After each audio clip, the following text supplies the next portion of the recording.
In today's video, I'm going to show you how to build a WordPress website, and I'm going to show you how to set this up for free. So let's dive right in. So the first thing we need is hosting and a domain, and you can get these anywhere you want. You can use GoDaddy, NetFirms, Reseller Club, whatever you want. The easiest way is to get your hosting and your domain registered at the same company, and then usually what happens is that the company will automatically point your name servers to your hosting for you, and it saves you a step. If you already have a domain and you want to take advantage of hosting at some other company, you need to register your hosting and then get the name server information from your hosting and go back to your domain control panel to enter those details and save them to connect the two together. So that's what I've done here. I have the domain already. It's called howtocreatewordpresswebsitefree.com. And I had gone ahead and I went and bought a hosting plan at a company called webhostmost.com. They emailed me out of the blue and wondered if I'd do video. And I was like, sure, I can do a video. I'd be curious to see their hosting. And so what I found is they have servers, 6 different server locations, and I've taken things for a spin. It seems pretty snappy, so that's good. And there's a link in the video description where you can get this hosting too. It is an affiliate link, so click it with care. I will get paid if you do buy hosting through them or through that link. So after you've created an account with your web host, you will get to control panel, and on Web Host Most, they have a button on the hosting where we can view the name servers for the hosting. When I click this, it gives me the details where it says what our name servers are. It's kind of Greek. Basically, all you need to know is that you need to get the name servers from your hosting and you need to put them on your domain. If you can follow those steps, you can do this. So on this screenshot, in my domain control panel, which is in a different company, you go into manage your domain, click into it, and here in this billing platform, there's a button for name servers. You would take the name servers from your web hosting on this tab, copy them, paste them into here, and save the changes. So I've already done this. Typically what will happen here is that DNS will need to propagate. It will take some time till that change takes effect. It's long enough that you may question if you did set up correctly. Give it a couple hours and come back to it and try again. And then you will see that your domain is now pointing to your hosting and you're ready to install WordPress. Now that our name servers are pointing to our hosting, we're going to go back to our hosting control panel, log into it. If you're not seeing the client area like I do here, you may be in a different section, like there's a services page here. And I was a little confused about getting to my control panel because I thought this is where it happens. Click in the top left corner on the icon, go to the dashboard, and you'll get where you want to go. So you want to click go to control panel. And this is going to load the direct admin control panel, which has a easy wizard for installing WordPress, and it saves you knowing all the geeky stuff about exactly how it works. And so we're going to expand website management and go advanced installer hub. And inside of this page, we are going to click WordPress, and then we are going to go install now. In this section, we're going to customize the install a little. So click the custom install button.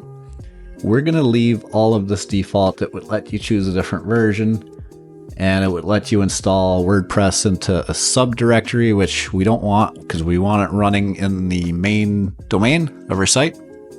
What we do want to do is change the site name, and I'm going to call it whatever my domain name is, how to create WordPress website free. Learning WordPress site building. We can do that for the site description. What we need to take note of here is the admin username and password. So what you want to do is paste this into your text editor or into your password manager, and we are going to need it in the next step. I'm just going to copy this to my notepad, and what we want to do here under admin email is to enter our own email, and then the final step here is to uncheck these plugins. We want a blank install. So all we've done here is set a site name and a description, copy the username and the password, set an email address, and uncheck these extra plugins. Then we click the install button, and this will install pretty quickly. So initially when I tried this, Webhost Most has a free plan, and I tried to use it. It worked, but it didn't work to install the Elementor page builder plugin that I needed to do this tutorial. So the free plan works. It has a very tiny little amount of disk space, but it's probably not going to work for building an actual full website using Elementor. It may work if you have a WordPress theme where you're not using a page builder. But that's basically what I learned from that process. So when this install is finished, you're going to get the notification here that says WordPress was successfully installed, what your domain is. And the other important thing is that you'll get the admin URL. And here's just a little secret. It's always wp-admin. I'm going to copy it as well and paste it into my notepad. Now I have all the information I need to get logged into my WordPress backend. So we are going to click this link, and it will take us right into WordPress. We didn't even need to log in. Pretty cool. And I'm going to check the front end, see what we have. And here you see we've got the blank, I think this is the 2025 theme. Yeah, this 2025 theme. There's nothing here, completely blank WordPress install. And we've got a blank slate, and we are ready for the fun stuff. Now that WordPress is installed, we're ready to install Elementor, Astra theme, RankMath SEO, and all the plugins we need to build our site with. But we're going to make one configuration change before we start. Webhost Most is using Lightspeed hosting, which is fantastic. I think it's the best web server. The reason why I think so is because they include a dedicated caching plugin for WordPress. And it has a ton of settings for caching, especially things like object caching and Redis. So if your server hosting has object caching installed, this plugin does both page caching and object caching in one plugin. So it's a very, very adequate plugin. It has lots of presets, so it makes it super easy to pick a cache plugin preset that will help your site load faster. And this matters when we're done, when the site is built. We don't care about this right now when we're building the site, but after we're done, this is when we care. But the caching plugin can cause some issues while we're building. And there's a setting we can do to prevent that under cache, excludes, and then at the very bottom, we want to do not cache roles and check administrator. What this will do is that it will never cache for the admin. And the reason why this matters is because when you're building an Elementor, we're constantly making changes. We don't want our caching solution to cache any changes so that we can actually see the changes we made. So I hope that makes sense. We do want caching on for visitors, but not for ourselves, because we are needing to see changes in real time as we build. So we're gonna set that change, that setting, save the changes, and then we can install plugins and work without getting annoyed by caching content. So in plugins, we're gonna add a plugin, and we are gonna search for Elementor. the free version, and we are going to install it. After it installs, we will activate the plugin, and it will begin to go through a wizard.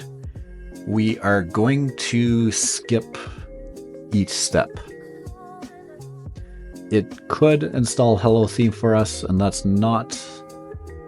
Actually, it's a good option, but only if we're using Elementor Pro, because we are going to use Astra theme instead. So it went to load into Elementor Builder right there, and I just clicked away from it, because we are going to go to install a template called Astra theme. Under themes, you'll see that the default 2025 theme was initially installed, and when we installed Elementor, it prompted to install Elementor Hello theme, and here I am telling you that we're going to actually install Astra Pro theme, and that's mind-numbing, I admit. And I could explain all the dynamics of what theme is for where, but we'll just keep it simple, and we're gonna go ahead and install the Astra theme for now, as it will get us the quickest results for free. So type Astra into the search box, and then we'll go ahead and install it. After this is installed, we'll activate it. And likely what I would do is a little bit of house cleaning, and I would go ahead and delete these other themes. We don't need them. And the only thing that will happen if we leave them installed is that they will constantly be getting updates, and it will just clutter up your update notifications with extra theme updates to install that we don't need because they're not active. So it's best practice just to delete them and reduce the amount of updates your site needs to stay secure. Now we have Elementor installed in WordPress, we have Astra theme installed, and we are ready for the fun design stuff now. And we're going to use Astra starter themes for that. It's a package of free themes, and they need Astra theme installed for them to work.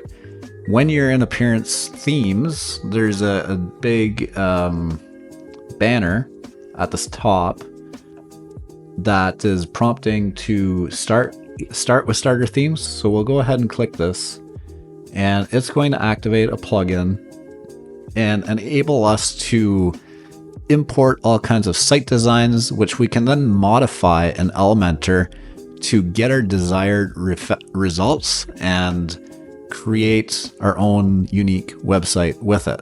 So we don't need to build from scratch. We can start with something that's close to what we want, pick it apart, modify it, make it our own unique site without doing all of the heavy lifting of building from scratch. So our first options here are to use AI Web Builder or Classic Starter Themes. We're going to start with Classic Starter Themes, and then we will pick Elementor because that is the page builder we're using, and it will sync the template library into the builder. Once this is finished, we can go ahead and begin to pick the type of website we want to build. Astra also has a pro version, and it has more advanced themes and more themes.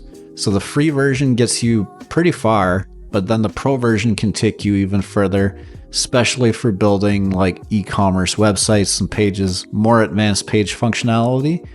But the free version has some pretty decent starter packs to begin with, and we're going to be picking one of them. When the Astra starter themes install, you are going to see a page like this, and on the top right corner, you're going to see the yellow badge. When you see that badge, that means that you can't use those templates without buying the Astra Pro template license. So we're gonna skip those. Those aren't ones we can use. We could use this nature one or the wonderful gift, outdoor adventure, D&K. I found one down here that I like when I was scrolling through. Here's a couple of premium ones. This looks like an e-commerce store. And the one that caught my eye was this one here, the home and garden decor. So I'm going to go ahead and click it. And it asks us for some information. It runs through a wizard. So it's asking for the site logo, and I'm going to upload some media from my computer. I have some branding assets already set here, and I have my logo in white, in black, and color.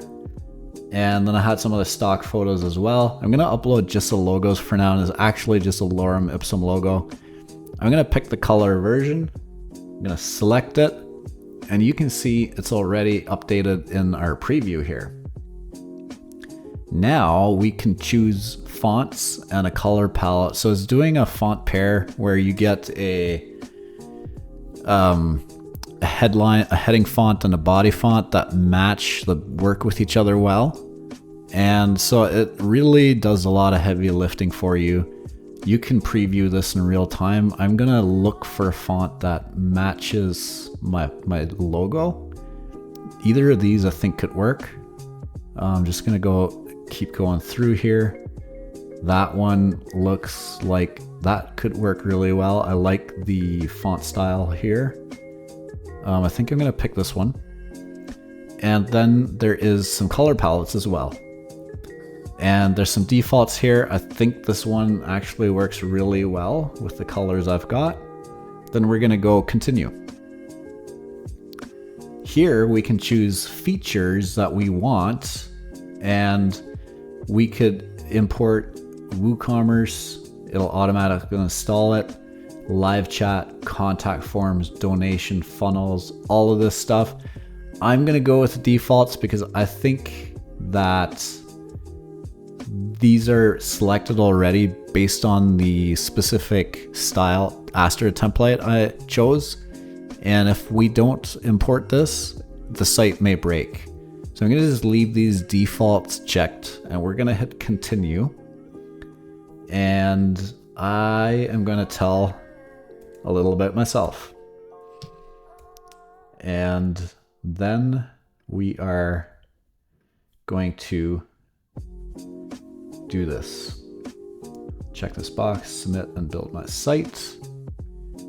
All right. So it's installing all the required things for us that this theme requires for us. So it does a ton of heavy lifting, makes it super easy to get the actual end result that we saw in the, in the initial browsing gallery where we were looking for a template. And it'll give us a website that's actually functional and looking exactly like we picked. So it's pretty powerful stuff, to be honest. I do like this for beginners. It's not how I build a website in my agency because we build everything from scratch and we like it that way because we know what we have. But this method right here is beginner friendly, and I would recommend it for your first 1 or 2 websites. If you're building like 10 or 20 or 50 sites like we are, or more, then this approach really isn't for you. So cool. We got some nice little graphics there. Let's go and visit the dashboard. And also we are going to refresh our site and we're going to see what we get here. So there you have it. We've just imported a design from Astra free into the WordPress website we installed. And you can now go ahead and replace all of this imagery out using Elementor, write copy, make links, new pages. It's all pretty impressive. This is actually an e-commerce template. If I go ahead and click into one of these products, you will see that it's already styled a product page for us where we can add to cart. We can view cart. We have a cart template already styled. We can proceed to checkout. The template installed WooCommerce for us. We didn't install WooCommerce, the template did, all as part of the wizard when we went through the setup.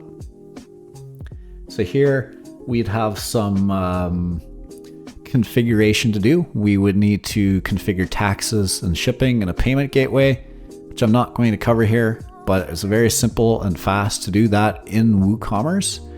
And we could build a full e-commerce website in, a short amount of time. So we're going to go back to the dashboard and just take a look around at what happened.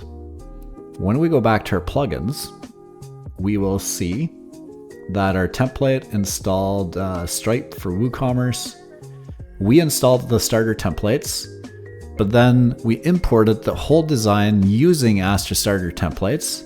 The starter templates installed WooCommerce and WP Forms Lite, and we got what we're seeing here. So from here, we are literally at the point where we could edit the design in Elementor, and we can change out the images and the copy, make it say what we need it to say specific for our business, and we are ready to launch. Here's our contact page. There's a contact form already built. So in the contact page, we would want to make sure that we have configured the contact form correctly. So if we go into WP Forms, we see the contact page that is embedded on the contact page, or the contact form that's embedded on the contact page. And we would need to go in here and configure it to send the notifications to ourself and not to whatever the defaults here are. So it's defaulting to send to the admin email. It's actually fine. And the from email, we would change it to actually be something like from this domain. This is very important because if we don't make this change, your contact form notifications likely won't deliver. So we need to make just type a fake email in here. And there's one important thing you need to know. In your contact form notifications, the from email that we set the form to be sending from needs to match the domain that your website is on. So in this case, we built a website on how to create WordPress website free.com, and the from email needs to match at how to create WordPress website free.com. The beginning of this website at doesn't actually need to exist. We're really just sending a message, and the reason why this matters is that my Gmail account on the other side of this is going to receive the message. And for email to deliver and not get blocked as spam, we need to make sure that the from email matches the actual location where the email is coming from. So if I had the contact form and website on this domain, and I would put my Gmail account in here as the from email, we would get a scenario where we've misconfigured the contact form, and you wouldn't get it to your Gmail account because Gmail here would be saying, here's an email, it's coming into my mailbox. It came from a website called how to create WordPress website free.com, but the from email actually says it came from Gmail. Must be spoofing. We're going to block this guy, and you wouldn't see the notification in your mailbox. So this is one of the biggest issues with contact form notifications not delivering, and this is the way to solve that problem. So in the link description, I have linked a free blueprint where I build in Bricks Builder with automatic CSS and frames. And this is a tool that I have built for agencies who are building many sites on a daily basis. It helps speed up your workflow. If you want to grab a copy of it, just go to the video description and click the link, is what I meant to say. And you can get a copy of what I use for my agency on a daily basis. It has really sped up my workflow. And so go ahead and check it out. We have now like finished up our website, and but now that we've gone through the page content and we've changed it out, made these written titles that work for our business, and we are happy with where our content is at, and we're ready to launch our website. So we need one more plugin, and it is called RankMath. So RankMath is a search engine optimization plugin that will add the correct markup to your website HTML to help Google rank your site properly. And there is a free version of it that works well.